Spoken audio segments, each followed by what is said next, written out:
નમસ્કાર દોસ્તો, જય શ્રી કૃષ્ણ, હર હર મહાદેવ। શું તમને પણ રાત્રે પથારીમાં પડ્યા પછી મગજમાં વિચારોનો ઘોઘાટ ચાલ્યા કરે છે? એમ થાય છે કે સખત મહેનત કરવા છતાં પણ સફળતા કેમ નથી મળતી? અને સૌથી વિશ્વાસુ લોકો જ કેમ આપણને દગો આપે છે? તમને પણ આવા બધા વિચારો આવ્યા કરે છે?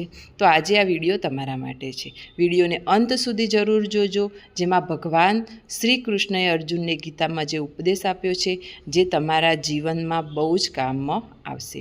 શું તમે પણ જીવનમાં એવા વળાંક પર ઊભા છો જ્યાં ચારે બાજુ અંધારું લાગે છે, હજારો પ્રશ્નો છે પણ જવાબ એક પણ નથી? જય શ્રી કૃષ્ણ, રાધે રાધે। આપણે બધા ક્યારે વિચારીએ છીએ, હું કોણ છું, મારું ધ્યેય શું છે, મારો રસ્તો કયો છે? આ બધા વિચારો ક્યારે આપણે કરીએ છીએ? ના। જો હું તમને કહું કે આ બધા જટિલ પ્રશ્નોના જવાબ આપણા હજારો વર્ષો પહેલાં જ આપી દેવામાં આવ્યા છે, તો શું તમે માનશો? હા, માનો, કેમ કે આપણી જે ગીતા છે એવો ગ્રંથ છે જે આપણને આપણા દરેક પ્રશ્નોનો જવાબ આપે છે, કે જે ભગવાને અર્જુનને આપ્યો હતો। એક એવો ગ્રંથ કે જે ફક્ત ધર્મ નથી શીખવતો, પણ જીવન કેવી રીતે જીવવું એ પણ શીખવે છે।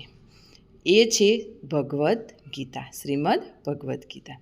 તો ચલો મિત્રો, વિડીયોને લાઇક કરી દેજો, ચેનલને સબસ્ક્રાઈબ કરી દેજો। જેવા લોકોને બહુ ટેન્શનમાં રહેતા હોય એવા લોકોને વિડીયો શેર કરી દેજો, જેથી આપણી એકવાર કરેલું પુણ્ય પણ એમના વિચારો બદલી શકે છે।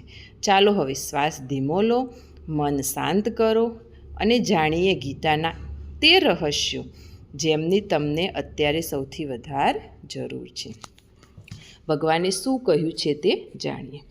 ભગવાન શ્રી કૃષ્ણ કહે છે કે સત્યના માર્ગે ચાલનારા, તમે સાંભળ્યું જ હશે કે સત્યના માર્ગે ચાલનારા ક્યારેય હારતા નથી। હા, તેમને અડચણ જરૂર આવે પણ હારતા નથી। જન્મ અને મૃત્યુનું ચક્ર સદીઓથી એ જ રીતે ચાલતું આવ્યું છે। જી હા, જેનો જન્મ થાય છે તેનું મૃત્યુ નિશ્ચિત છે। જેમ આપણે જૂના ફાટી ગયેલા વસ્ત્રો ઉતારીએ છીએ, નવા વસ્ત્રો પહેરીએ છીએ, એમ જ આત્મા એક શરીરમાંથી બીજા શરીરમાં જાય છે।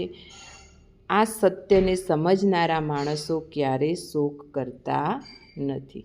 હા, ભગવાન એમ પણ કહે છે કે એક ક્ષણ માટે પણ કોઈ મનુષ્ય કર્મ કર્યા વિના રહી શકતો નથી। તમે કોઈ પણ કર્મ કરતા હોય તે આપણને ખબર ના, પણ આપણે કંઈ ના કંઈ તો કરતા હોઈએ છીએ।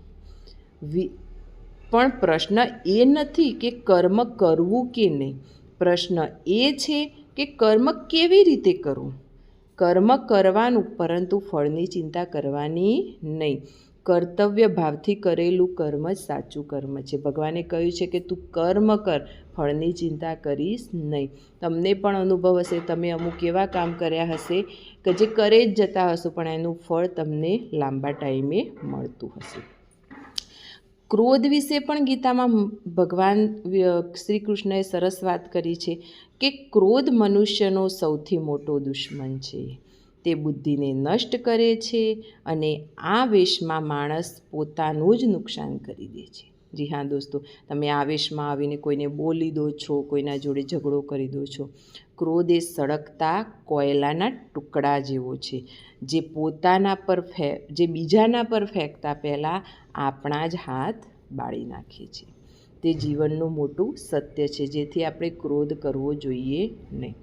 જીવનનું મોટું સત્ય બીજું એ છે કે આ દુનિયામાં કશું કાયમી નથી। જી હા દોસ્તો, આજે જે વસ્તુ તમારી પાસે છે તે ગઈકાલે બીજા પાસે હતી અને આવતીકાલે ત્રીજા પાસે હશે। આ સત્ય હંમેશા યાદ રાખશો, ક્યારેય અભિમાન કરશો નહીં। કેમ કે કોઈને ગરીબી હોય, કોઈને વધારે પૈસા, તો તમારી ગરીબી હશે, પાછળ તમારા સારા દિવસો આવવાના જ છે। દરેક સાંજ પછી સવાર પડે જ છે। મન વિશે પણ શ્રી કૃષ્ણ કહે છે કે મન હવામાંથી પણ વધુ ચંચળ છે। આ જે હવા જે છે એને તમે વિચારજો, તમે 1 મિનિટ બેઠા હશો એટલામાં તમે લોકો કેટલા વિચારો કરી દો છો? તો એ હવા કરતાં પણ ચંચળ આપણું મન છે। એક પળમાં આપણે હજારો વિચારો કરીએ છીએ। જો તમારા મનમાં નિયંત્રણ નથી તો મન જ તમારો સૌથી મોટો દુશ્મન પણ મન છે. પરંતુ જેમ મન પર કાબૂ છે એ વ્યક્તિ સમજો કે સમગ્ર જગત જીતી ચૂક્યો છે. આપણને કોઈનું સારું જોઈએ તો આપણે એમ કહીએ કે મારા પાસે આ નથી, હું તો આવો છું, આમ છું.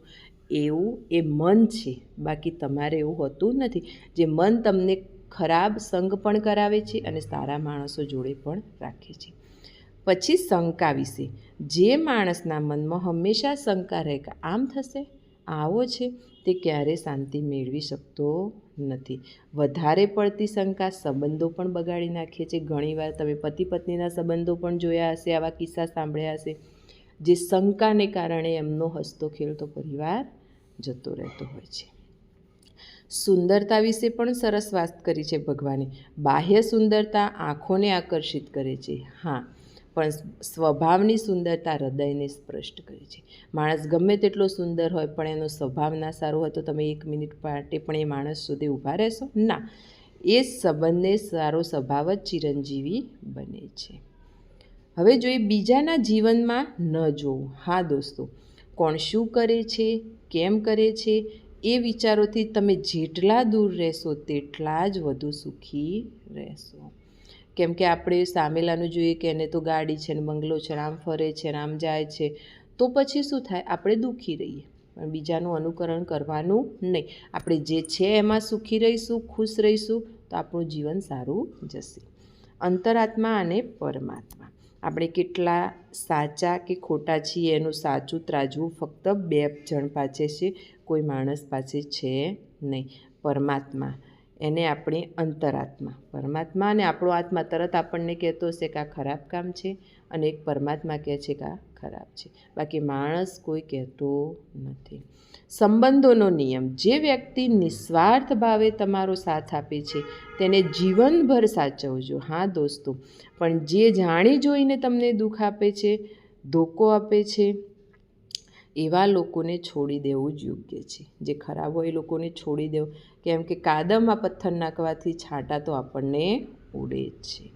તમારા આત્મસન્માનનું પણ રક્ષણ કરવું સૌથી મહત્ત્વનું છે. જી હા દોસ્તો, કે જો આપણા આત્મસન્માનનું ના રક્ષણ થાય ત્યાં જવું જોઈએ નહીં. જિંદગીની સાચી હાર. હવે જોઈએ, દુનિયા તમને હરાવે ત્યારે હાર થતી નથી. ઘણીવાર આપણે હારી ગયા હોઈએ એવું થતું હોય, ત્યારે હાર થતી નથી. હાર ત્યારે થાય છે જ્યારે તમે તમારી જાતથી હારી જાઓ છો. મતલબ હિંમત હારી જાઓ છો કે હવે આ કામ મારાથી નહીં થાય. નહીં થશે. હિંમત હાર્યા વગર કરવાનું. સમય વિશે. સમય સારો હોય કે ખરાબ હોય, સમયનું પાસું તો દરેકના જીવનમાં ફરતું જ રહે છે, ક્યારેય એક સરખો રહેતો નથી. પણ મજબૂત લોકો જે હોય, જે લોકો સ્ટ્રોંગ મનના હોય, તે સમય સાથે તાલ મિલાવે છે ને એ લોકો દુઃખી થતા નથી. કાયમ એમના એમ જ રહે છે અને ખરાબ સમય પણ જતો જ રહેવાનો. લખ્યું હોય છે ઘણી જગ્યાએ, એ સમય બી બીત જાયગા, આ સમય પણ જતો જ રહેવાનો છે. એટલા માટે શાંતિ રાખી અને રહેવું જોઈએ. મુશ્કેલીનો અર્થ. મુશ્કેલી આપણને તોડવા માટે નથી આવતી, પણ વધુ મજબૂત બનાવવા આવે છે. જ્યારે કંઈ મુશ્કેલી આવે ત્યારે તમે હારી નહીં જવાનું. મુશ્કેલીનો સામનો કરશો તો તમે વધારે મજબૂત થશો અને એ કામ એનાથી પણ સારું કરી શકશો. મોક્ષ વિશે પણ ભગવાને કહ્યું છે કે જે લોકો દયા, કરુણા, સત્ય, સદ્ગુણોથી ભરપૂર છે અને બીજાના દુઃખને સમજે છે, એવા પવિત્ર આત્માઓને આ જન્મ મરણના ચક્રમાંથી મુક્તિ મળે છે. બાકી કોઈને મુક્તિ મળતી નથી. કોઈની વાતો આગી પાછી કરવી, ઈર્ષ્યા કરવી, એ લોકોને ક્યારેય મુક્તિ મળતી નથી. તો વિડીયો પસંદ આવે તો વિડીયોને લાઇક કરી દેજો, ચેનલને સબસ્ક્રાઈબ કરી દેજો. Thank you.